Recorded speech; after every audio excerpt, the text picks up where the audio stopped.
নমস্কার বন্ধুরা, আপডেট প্রতিদিন 1M এই ইউটিউব চ্যানেলে জানাই স্বাগতম।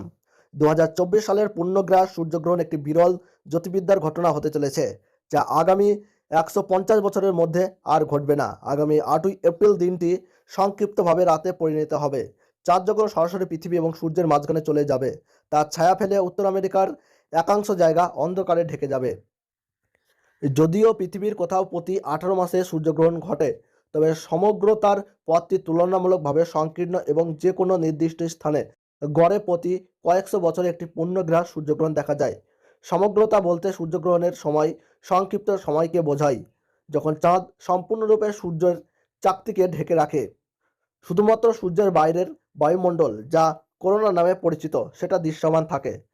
সামগ্রিকতার সময় আকাশ উল্লেখযোগ্যভাবে অন্ধকার হয়ে যায়। দিনের বেলা তারা এবং গ্রহগুলিকে দেখা যায়।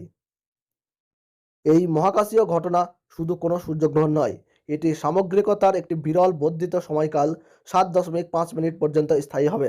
এটি সময়কাল যা স্বাভাবিকের চেয়ে উল্লেখযোগ্যভাবে দীর্ঘ এবং প্রশান্ত মহাসাগরীয় এলাকায় 2150 সাল পর্যন্ত আর দেখা যাবে না। সামগ্রিকতার পথ, যেখানে পর্যবেক্ষকরা পূর্ণ গ্রহণের অভিজ্ঞতা নিতে পারে, মেক্সিকো থেকে মার্কিন যুক্তরাষ্ট্র এবং কানাডায় প্রসারিত ঘনবসতিপূর্ণ এলাকাগুলিতে ঢেকে রাখে এবং প্রায় 32 মিলিয়ন মানুষকে খালি চোখে সূর্যের করোনা প্রত্যক্ষ করার সুযোগ দেয়।